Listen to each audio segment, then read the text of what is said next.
Hierdie is deel 1 van 3 van 'n uitsending op die 12de Desember op Radio OFM.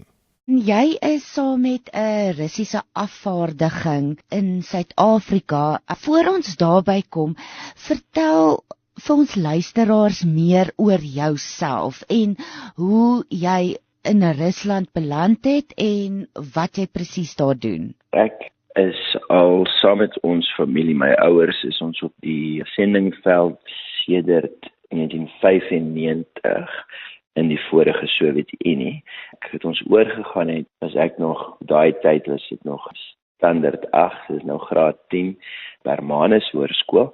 Ons familie was gebaseer, maar meestal in die Boland, soos ons groot geword het, ek gebore op Stellenbosch. In 2 jaar was my pa ook dominee gewees op Appington. Ja, het is ons oor na een van die groot hoofstede van die vorige Sowjetunie in 1995. Ek was 15 jaar oud gewees en ja, soos sedert 1995 het ek nou meeste van my lewe spandeer oor in die buiteland, meestal tussen Russies sprekende en Frans sprekende mense, want ek was ook self vir 12 jaar in die bediening in Frankryk gewees. Kom ons praat oor die besoek en die afvaardiging.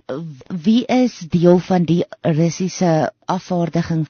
Toe hulle in Rusland hoor oor die onteiening sonder vergoeding debat wat gebeur in Suid-Afrika en die wysiging van die grondwet, het daar ontsettende groot golf van solidariteit ontwikkel, want dit is iets wat Rusland self deur is met die groei van marxisme en kommunisme, wat uiteindelik gelei het tot die verandering van die wet en die grondwet en die hele stelsel van Rusland en ander nasies as gevolg van daai kommunistiese revolusie van 1917, soos letterlik 100 jaar later, besef hulle, daar's 'n ander land wat aan die tip van Afrika hier is, wat dieselfde foute begaan as wat Rusland begaan het 100 jaar gelede, of die foute gemaak het, wat hulle gemaak het 100 jaar gelede. Toe ideologie, wat uitheems was in die slawe, uitheemsheid vir die Russiese volk, meer geforseer is in 'n baie moeilike tydperk van wêreldgeskiedenis, terwyl die Eerste Wêreldoorlog die wêreld verwoes het en mense gedood het en miljoene gesneuwel het. In daai konteks van chaos het hierdie paradigma, hierdie hele raamwerk van kommunisme en marxisme 'n volk verkrag.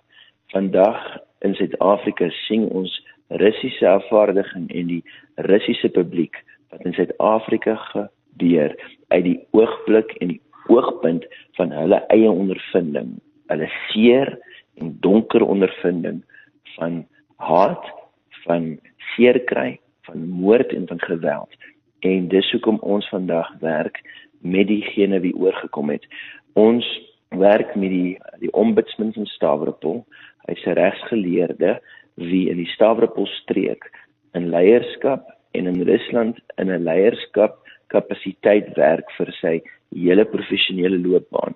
Sy naam is Vladimir Mikhailovich Poluboyarenko. Hy is van Cossack bloed, soos hy spesifiek weet dat hy's 'n Christenman, wie weet dat as dit nie vir die Here se genade was dat sy ouma kon wegkruip van die Sowjet soldate wie gekom het op Lenin se bevel om die Cossack nasie van die Russiese etniese verband uit te roei, soos hy in 1923 of 1924 die bevel gegee het Lenin, dat elke laaste Cossack moet uitgewis word.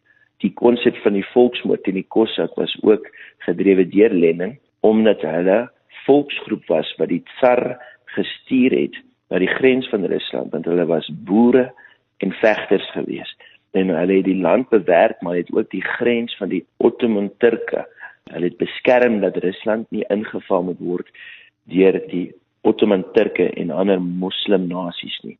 En hulle het dus ook vir die sosialistiese, kommunistiese ideologie van die kommunistiese leierskap in Moskou, het hulle 'n probleem geword, want hulle was 'n selfstandige, tot 'n mate autonomiese volksgroep, wie geboer het en wie geveg het vir daai ideologie van wie Rusland was voor die Sowjetunie gebore was in die jare na 1917. So dit is interessant want hy kom uit 'n volksgroep, 'n etniese volksgroep wie deur volksmoord gegaan het.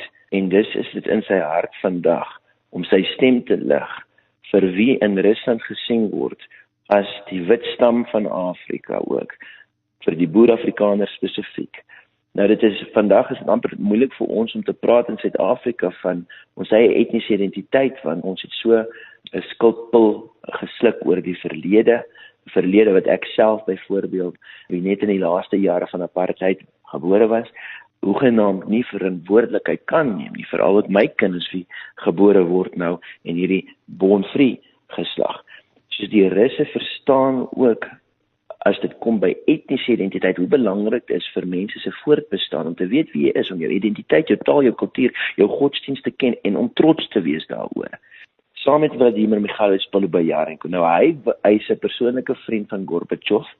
Hy is die vorige assistent vir die kabinet van ministerie, die ministers van die Russiese regering vir 4 jaar. Vir 15 jaar die assistent vir die algemene aanklaer van die Russiese Federasie. Hy is 'n persoon wat man alleen oor die afgelope 5 maande, toe hy vir die eerste keer, as gevolg van 'n afvaardiging van boere, die Stavropolstreek gaan besoek het, gehoor het oor die pleit ook van ons mense in Suid-Afrika. Hy het gehoor oor wat gebeur ook as dit kom by die ontsettende geweld in hierdie land, wat ons amper tot 'n mate al so gewoond geraak het. Maar vir 'n Rus is die veiligste plek waar jy kan wees op 'n plaas in die platteland. Dit is meer gevaarlik in die stad, natuurlik, maar vir hulle om eers te hoor oor plaasaanvalle, laat hulle dink aan wat hulle deurgegaan het in die tye toe die Ottoman moslems en die ander nasies kom plunder het. En dit verstaan hulle nie, selfs nie die konsep van 'n plaasaanval byvoorbeeld nie. Dis hoekom saam met Vladimir Mikhailovich Polubayarenko is daar 'n afvaardiging van joernaliste.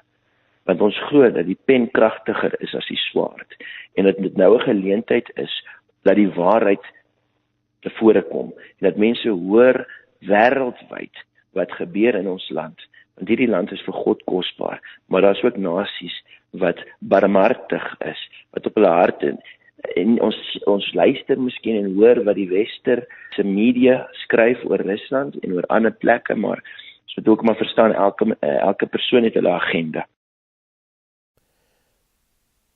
Ons wil net dankie sê aan Radio OFM vir die opname en sal ook die skakel tot hulle webwerf plaas in die beskrywing hieronder.